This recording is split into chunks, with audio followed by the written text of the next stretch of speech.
Olá, ilustre. Excelente noite. Estamos aqui mais uma vez para estarmos falando de trânsito. Desta feita, com várias mudanças, várias situações que até mesmo eu, enquanto especialista, fiquei surpreso com tantas modificações, com tantas alterações na legislação de trânsito. Legislação essa que sempre está a mudar, mas nós especialistas temos que confessar que desta vez surpreendeu. Uma das principais mudanças que ocasionou tamanha crítica, por assim dizer, por parte da sociedade, da população, foi em relação às multas para pedestres e também para bicicletas. Essas alterações, conforme eu pude conceder depoimento recentemente, a meu ver, não me pergunte, que eu não sei para que veio, não sei qual o intuito. Uma coisa é fato: dificilmente o Sistema Nacional de Trânsito comporta tantas alterações. Ledo engano, quem acredita que essas alterações vieram para de fato serem cumpridas, lamento informar, mas não foi este o caso. Então, assim, mais uma vez estou aqui para interagir, explicar e a gente poder chegar realmente no consenso, formar opinião, construir conhecimento, interagir. Na última transmissão, fiquei muito feliz, a gente conseguiu realmente atingir o ímpeto, que foi diversas pessoas de diversos estados estarem acompanhando, interagindo, dando suas opiniões, se manifestando, e que hoje não seja diferente, em que pese estamos no entremeio de feriado, mas vamos falar de trânsito. Ilustre Luciane já puxando o debate lá para os Pampas Gaúchos. Vamos lá. Olha só, a primeira alteração, por assim dizer, foi a resolução 706, conforme eu disse, que trata da multa para pedestres e ciclistas. Olha só, é norma, a meu ver, sem base, sem sustentação, mesmo porque os órgãos de trânsito não têm aparato nenhum para poder pegar e promover essas autuações, ou seja, na linguagem comum, para poder multar. Não há talão eletrônico, não há sinalização nas vias e, a bem da verdade, sequer a calçada. O que me causa tamanha estranheza é como exigir uma norma sem que nem mesmo os meios sejam ofertados. Exemplo: o cidadão que vier a querer cumprir essa norma na maior parte dos estados brasileiros, como ele fará? Porque calçada, passeios, bem sabemos nós que não é regra. Não raro neste enorme Brasil é exceção. E outra, quando a gente vai para uma análise maior na questão de cumprimento de regras, qual é o parâmetro que há no Brasil para a construção de calçadas? Qual o órgão de trânsito que de fato se empenha em promover a fiscalização destas regras? Até onde eu sei, desconheço um órgão de trânsito em que pese em regra não ser da competência do órgão público. Precisamos entender que a fiscalização dessas regras sim perpassa pelo órgão público. Estamos falando de segurança no trânsito. Segurança no trânsito perpassa por tudo isso. E na diante nessa regra, se colocou lá as autuações previstas para quem andasse em pista de rolamentos, para quem não andasse nos locais adequados, não respeitasse faixa de pedestre, dentre outras. Inclusive atribuindo uma autuação de natureza leve num conceito do próprio pedestre. E que eu pergunto, de que forma é que vai se cobrar do pedestre essa multa? Como é que o pedestre irá pagar? Na própria resolução, eu observei que ela diz lá, inclusive vamos para o texto dela para ficar uma coisa bem focada. Ela diz que, mediante documento de identificação previsto na lei deverá haver alguma anotação onde eu indago: qual é o documento que o cidadão pedestre é obrigado a portar? Previsão legal alguma existe. Cidadão algum é obrigado a portar documento, salvo se ele estiver conduzindo um veículo automotor. Nessas circunstâncias, aí sim, ele é obrigado a portar um documento de identificação. Afora isso, obrigatoriedade nenhuma há disso. Inclusive, esse detalhe do documento é bom que se diga pelo seguinte: se colocou a obrigatoriedade da abordagem do pedestre infrator num exato momento posterior em que suprimiu dos agentes de trânsito o porte de arma. Público e notório que eu não me manifesto favorável ao porte de arma, longe disso. Eu entendo que o porte de arma para agentes de trânsito afasta ainda mais a sociedade dos agentes de trânsito, o que para mim não guarda razão de ser. Eu entendo que o agente de trânsito ele deve, ao máximo possível, se aproximar da sociedade, se aproximar do cidadão, para que realmente as regras de trânsito possam ser internalizadas e o cidadão possa compreendê-las num quesito de conscientização e não tão somente punição. Não é o intuito da norma tão somente sancionar. Ela também tem um viés educativo, ela também traz a perspectiva da educação para o trânsito. Todavia, precisamos observar esse contexto. Justamente quando retirou o porte de arma para os agentes de trânsito, ao mesmo tempo colocou também que os agentes de trânsito devem passar a abordar esse cidadão. A meu ver, não vejo lógico, não vejo como fundamentado essa norma. Um detalhe, lá adiante nessa ainda norma, a gente vê o seguinte, que o legislador praticamente faz um chacota, e para quem conhece um pouco da legislação de trânsito, até algum cidadão que precisou já utilizar dessa via de defesa e recurso, observa, colocou a possibilidade de, por conta dessa infração de natureza levíssima por se tratar de pedestre, conceder ao cidadão possibilidade de defesa e recurso. A meu ver, não sei como e não sei qual estrutura de fato os órgãos de trânsito irão ofertar para acolher esse cidadão e explicar. Não basta tão somente dar a possibilidade, tem que dar os meios. E ao meu ver, esses meios não existem, até mesmo porque qual será o rito? O mesmo rito para uma infração de alcoolemia. Eu vou colocar toda a infraestrutura do Estado para julgar uma simples infração de quem atravessou fora do local devido, ou menos, que não obedeceu uma simples sinalização de pedestre, porventura existente. Não entendo como sendo plausível, mas sigamos adiante. Esta mesma norma, ela é merecedora de crítica também pelo seguinte: olha, o próprio Sistema Nacional de Trânsito, em algumas campanhas, traz a realidade que no trânsito somos todos pedestres, ou seja, condutor também é pedestre.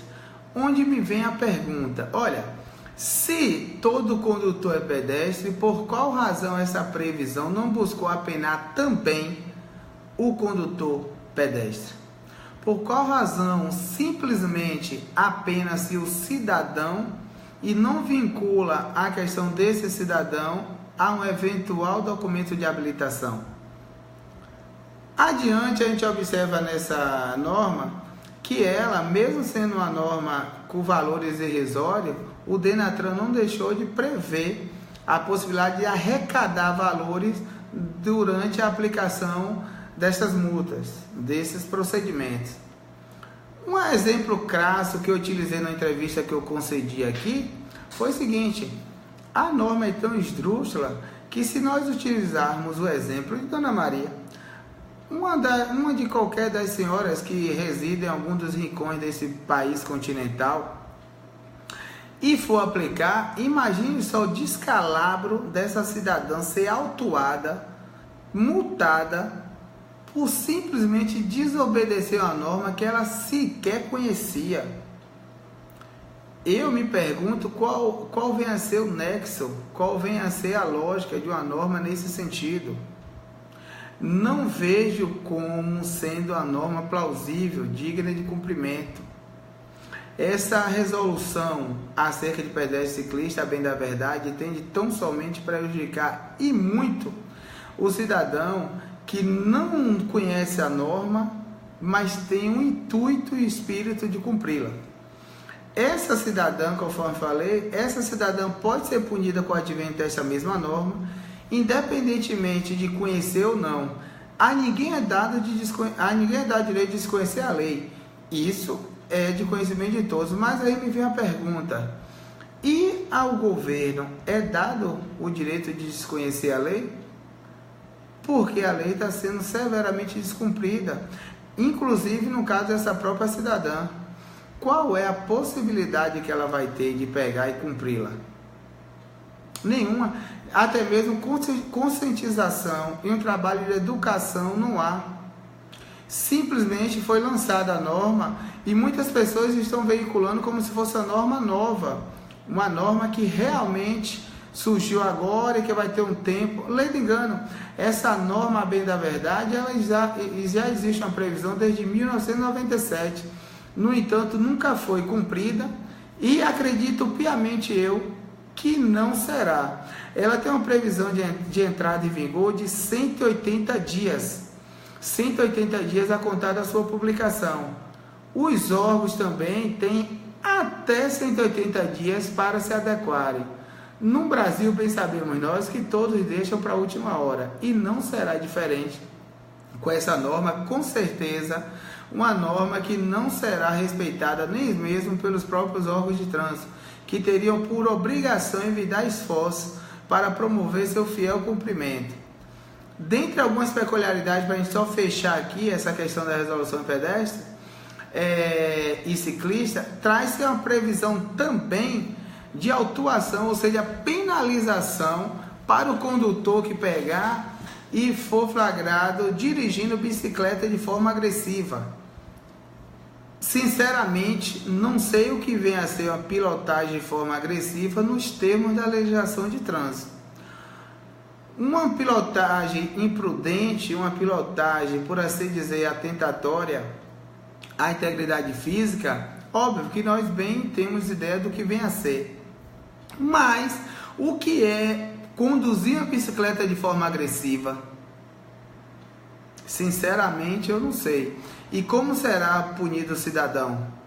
Mediante tão somente, olha lá, Ilustre Bruno, mediante tão somente o entendimento do agente autuador. É o agente autuador que irá pegar e definir o que é uma condução de forma agressiva? Forte abraço, Ilustre Jefferson, direto de Caruaru, sertão pernambucano. Entendeu? Então, por essas linhas, isso aí, Ilustre Bruno Sodré, é os documentos obrigatórios, os equipamentos obrigatórios que trazem a previsão. Inclusive a falta, previsão também. São suas palavras, Ilustre Daniel. Então, assim, essa nova fiscalização que, a meu ver, não irá efetivamente ser cumprida pelos próprios órgãos, na verdade, causa um desgaste, inclusive um eventual desrespeito por parte do cidadão. Exatamente, Luciano. Eu creio que seja para chorar. E exato, a arrecadação, conforme eu falei anteriormente, há a previsão do Denatran para que todas as autuações tenham um repasse para o FUSET, conforme previsto em lei. E detalhe, algumas pessoas dizem, mas o cidadão não paga. Olha, o cidadão pode não pagar, depende. Se criar um bloqueio em CPF, vai pagar. Na questão das bicicletas, há medida administrativa na própria norma que prevê a remoção da bicicleta. Vai acontecer a remoção da bicicleta. Entendeu? Essa situação, Ilustre Arthur, seja bem-vindo ao nosso debate aqui. Essa situação da autuação, será elaborado um auto de infração específico para que os agentes de trânsito possam pegar e autuar os ciclistas e pedestres. Nele vai constar os dados da bicicleta, como uma marca, modelo, uma característica. Inclusive a resolução fala em placa. Eu nunca vi bicicleta de placa, mas a resolução faz alusão ao artigo 280, que por sua vez cita a placa, e na verdade vai ter essa possibilidade de autuação pelos órgãos por conta desse descumprimento. Essa situação aí não, Jefferson, nessa situação não. Essa situação de malabarismo, tal, não segurar o guidão com ambas as mãos, que isso aí é outra situação. Essa situação do 244, lá na previsão específica da resolução, vai vir, na verdade, como uma condução agressiva, que era justamente o que a gente estava tratando lá atrás, para justamente demonstrar que a regra, ela não veio com arcabouço de definições apto a instruir seja o agente, seja o cidadão para cumprir a norma. Essa justamente, Jefferson, essa questão do CPF, como eu falei, não só o CPF determina algum documento de identificação e vai ter que constar o CPF, aí vem um detalhe básico. Não é nem questão de não entregar, é que o cidadão não é obrigado a portar. Então, eu não sou obrigado a portar o documento de identificação. E até então, para a condução de bicicleta também não é. E sendo pedestre, pior ainda. Então, o descalabro é tamanho, e o que a gente mais critica enquanto especialistas é justamente a descrença na legislação de trânsito. Você criar uma norma que não será observada e respeitada pelo cidadão. E é aquela velha máxima, por onde passa um boi, passa uma boiada. Então, o cidadão que perde a crença numa regra dessa, é como a ilustre colega Luciane colocou há instantes, ela não sabe se ri ou se chora. E não só você, ilustre Luciane. Diversos cidadãos olham para a norma dessa e dizem, olha, não vai ser cumprida nunca. O município que se colocar, se predispor a fiscalizar, ilustre Bruno Soder, responder sua pergunta, ele, na verdade, ele não vai ter um arcabouço jurídico favorável, porque as condutas estão abertas. Lá adiante a gente vê o detalhe, olha, será mesmo que a criação dessa norma tomou por base os números envolvendo acidentes vitimando pedestres e ciclistas? Qual foi a base que o Conselho Nacional de Trânsito tomou para criar uma norma de tamanho impacto midiático, por óbvio, porque a estrutura dos órgãos não será alterada para acolher esta norma, infelizmente. Então, assim, a pergunta é, qual foi a base legal? O que justifica a criação desta norma? Valendo frisar que essas regras já existem desde 1997. Nesse contexto, o que justificaria? Será mesmo que a prioridade seria tratar dessas regras? Então, essa situação, na verdade, não só você, ilustre padre, seja bem-vindo. Essas regras vieram realmente para causar um inconveniente enorme nesse momento que estamos buscando avançar e evoluir na legislação de trânsito. Exatamente, tem 20 anos, Fabrício, que não educaram Dona Maria, e Dona Maria agora, uma senhora idosa, com muito tempo de vida e de estrada, não conhece as leis, não conhece as normas de trânsito e pode ser apenada porque descumpriu a norma de trânsito. Norma de trânsito essa que nunca lhe foi dado conhecimento.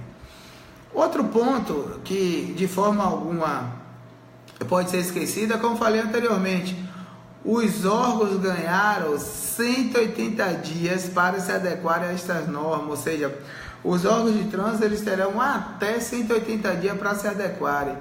Será mesmo que os órgãos irão se adequar? Será mesmo que os órgãos de trânsito irão confeccionar os talões apropriados para essas autuações, para essas multas? Será que os órgãos de trânsito irão sinalizar os locais? Será que eles vão pintar as faixas de pedestre? Será que eles vão colocar as sinalizações semafóricas destinadas a pedestre? Eles têm 180 dias. Será? Por certo e óbvio que não. Entendo eu que isso aí não há dúvida. Então, infelizmente, não há como não dizer que esta norma não vai pegar. Isso é fato, não há como contestar. E se uma ou outra cidade que se destaca na perspectiva da mobilidade urbana colocar essa regra em vigor, a bem da verdade ela colocará, porque ela já tem toda uma estrutura por trás. com certeza esse município, esta entidade de trânsito, ela tem toda a infraestrutura anterior ao advento desta norma. Então, por óbvio, assim fica mais fácil de colocar. Por fim, só para a gente fechar o entendimento acerca desta norma, eu, sinceramente, ante todo esse contexto, eu entendo que é uma norma, na verdade, que vem tão somente para criar uma cortina de fumaça, ou seja, cria-se um debate em torno de ciclista e pedestre, um debate profícuo, um debate que realmente toma as mídias, um debate, e nos bastidores outras regras estão sendo implementadas pelo próprio Conselho Nacional de Trânsito, cujas quais irão trazer uma forte arrecadação para os órgãos. E não se trata de forma alguma de multas envolvendo ciclista e pedestre. Por exemplo, pessoa jurídica agora que não indicar condutor vai sofrer a penalidade dobrada, duplicada ou mesmo quadruplicada. Será que a mídia está dando espaço devido para essa informação? Por óbvio que não. Então, numa estratégia muito bem bolada, muito bem mesmo, acontece o que dizemos aí. Ilustro Marinaldo, por certo que não, seja bem-vindo, Ilustro. Por certo que não, ao final, infelizmente, a norma que não vai pegar. Então, Ilustro, era isso que eu queria pontuar acerca da questão de infração de pedestre e ciclista. Numa outra oportunidade, eu pretendo tratar de outros temas. Infelizmente, a situação que trazida pelo Conselho Nacional de Trânsito gerou todo esse descompasso. Muitos órgãos de trânsito estão propalando informação inverídica e de fato precisamos ter cautela. Exato, Ilustre Luciana, exato. Essas infrações são infrações que potencializam o risco de acidente e bem sabemos nós que no impacto carro versus pedestre, o estrago sempre vai ser em desfavor do pedestre, mas entendo eu que deve haver uma infraestrutura. Exatamente, Celso Alves Mariana. Curitiba, seja bem-vindo, ilustre Celso Alves Mariana, responsável pelo portal de trânsito, um dos maiores, que é o maior portal de notícias de trânsito do Brasil. E falando de Curitiba, que é a meca do transporte, entendeu? E, exato, é um paralelo bem, um fecho de ouro, por assim dizer, Celso Mariana. Agradeço a sua participação, porque com a sua participação a gente fecha o entendimento acerca dessa resolução de forma bem clara. Olha só, se Curitiba, que é a meca do transporte, não há um arcabouço plausível para o efetivo cumprimento desta norma, só temos como encerrar esse nosso bate-papo aqui informal, muito prazeroso. Desde já agradeço aos amigos, com certeza reafirmando uma norma que não há como pegar. Lamentavelmente, nós que primamos por um trânsito em condições seguras, nós que primamos pelo fiel cumprimento da lei, lamentamos e muito que o CONTRAN ele coloca uma norma dessa em vigor simplesmente sem atentar para a dimensão que tem o país e a precariedade que há na educação para o trânsito. Sequer iniciamos o debate acerca da importância da educação para o trânsito. Só nós especialistas falamos, alguns professores ensaiam, tentam colocar essa disciplina, mas infelizmente não conseguem sequer um espaço adequado, condições adequadas, infraestrutura adequada. Então, de forma alguma é de se acreditar que uma regra dessa tão profunda possa ser de fato cumprida. Então, ilustres, é isso, era essa a mensagem que eu queria passar para os senhores. Agradecer a participação, a interação de cada um dos senhores. Vou publicar o vídeo para que fique disponível. E numa outra oportunidade, nós voltaremos aqui para estarmos falando de trânsito. Forte abraço, excelente final de semana. Permaneçam com Deus.